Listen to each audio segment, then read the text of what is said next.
हम जीवन में इतना दुखी और परेशान क्यों हैं? वो इसलिए है क्योंकि हम सिर्फ परमात्मा का नाम तो लेते हैं, पर वास्तव में परमात्मा पे विश्वास नहीं करते। इसलिए जीवन में दुख है। इसलिए हम कर्ता बने हुए हैं। इसलिए मैं करते हैं। नमः शिवाय। याद रखो, ये जीवन और इस सृष्टि में हर कुछ उस परमात्मा के अकॉर्डिंग चलता है। तो हम इस सब बात को स्वीकार क्यों नहीं करते? सिर्फ ज्ञान क्यों ले रहे हैं? उस ज्ञान को आत्मसात क्यों नहीं कर रहे हैं?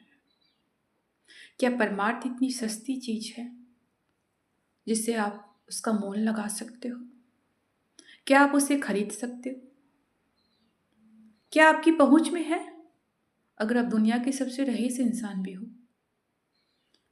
तो भी आप परमात्मा को नहीं खरीद सकते, क्योंकि परमात्मा कोई फिजिकल नहीं है जो तो आप खरीद लोगे। परमार्थ को अनुभव किया जा सकता है। परमार्थ को अपने अनुभव से, अपनी साधना के द्वारा जिस रूप में आप चाहते हो उसको आप उस रियलिटी में इस धरती पे पैदा कर सकते हो। तो मैं आप सबसे यही पूछती हूँ, हम सब बहुत बड़ी बड़ी बातें करते हैं, ज्ञान की बातें करते हैं, बहुत ज्ञान सुनते हैं, पर सच तो ये है जितना सुनते हैं उसमें से 5% भी अपने जीवन में नहीं उतारते। सिर्फ सुनते रहते हैं और एक ढर्रे पे चलते रहते हैं, बड़ी बड़ी बातें करते हैं। जब आप अपनी जबान से ये बड़ी बड़ी बातें करते रहते हो ज्ञान की, तो आपकी अंतरात्मा कचोटती रहती है कि तुमने क्या इसे आत्मसात किया है? क्या तुम क्या इस जो बोल रहे हो उसका पालन कर रहे हो? क्या सुनना कभी अपनी आत्मा की आवाज को, जिसे इनर कॉलिंग कहते हैं। याद रखो, परमात्मा कहीं बाहर नहीं है। परमात्मा ने इस सृष्टि में हर एक इंसान के अंदर अपना अंश डाला हुआ है, जिस अंश को हम आत्मा कहते हैं। आज इस बात को कहते हुए मुझे मेरा गला भर आया है, मेरी आंखों में आंसू है, क्योंकि मुझे ऐसा लग रहा है कि सत्य को जानने में हमको कितना समय लगता है और हम उस रट्टू तोते की तरह गाना गाते रहते हैं, राम राम राम राम राम राम, लेकिन वास्तव में इस राम को अनुभव नहीं करते, राम के उस चरित्र को अपने जीवन में उतारते नहीं हैं।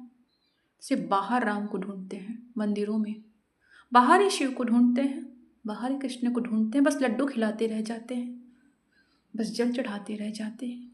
मैं आप सब से पूछती हूँ, मैं यहाँ किसी को आत्मा को हर्ट करने नहीं आई हूँ।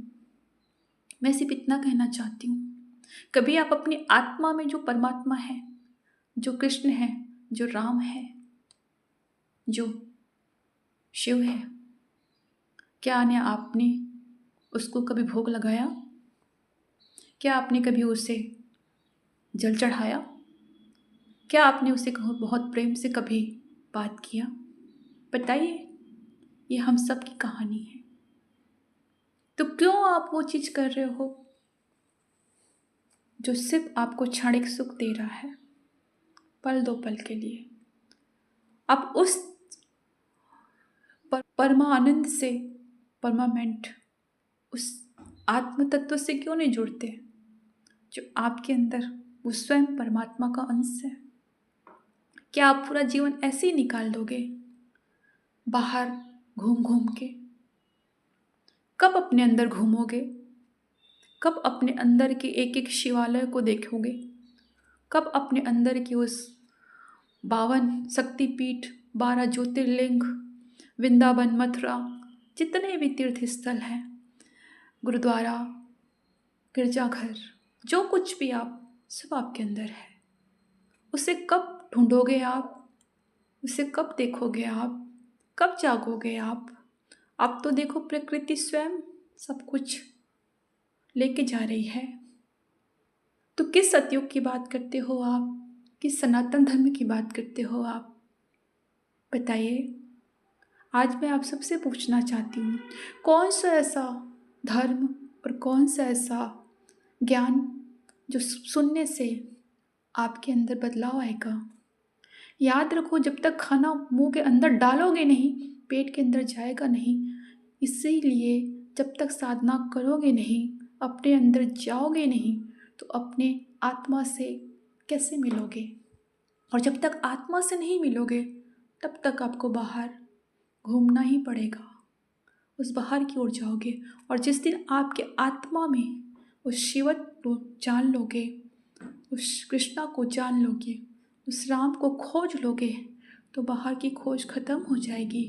पूरी दुनिया, पूरी ब्रह्मांड आपके अंदर जागृत हो जाएगा, और आपका जीवन एक ड्रास्टिक चेंजेस लेके आएगा, जिसे आप सच्चित आनंद कहते हो, जिसे आप उस परम परमात्मा की सत्ता कहते हो।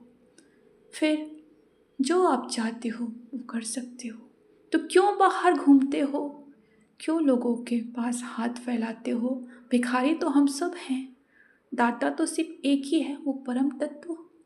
तो मांगना है तो शिवा से मांगो, उस परमात्मा से मांगो, उस दर का भिखारी बनो। क्यों आत्मा से भी, क्यों लोगों से भीख मांगते हो? क्यों लोगों को अपनी दुख सुनाते हो?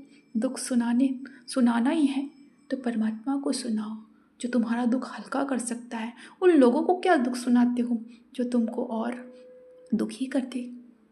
उसको सुनाओ जो तुम्हारा दुख हर ले। तो मैं सिर्फ इतना ही कहना चाहती हूँ, हम सब इस सनातन धर्म की बात करते हैं, इस महाभारत गीता की बात करते हैं, तो याद रखो इसमें एक ही सार है, परमात्मा। कर्म करना हमारे हाथ में है, परमात्मा ही सर्वोपरि है।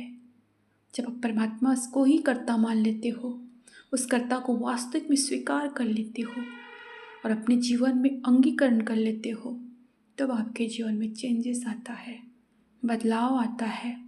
फिर आपका जीवन आपकी सोच से परे हो जाता है। वास्तविक में आप फिर इस मनुष्य जीवन को जीना शुरू करते हो।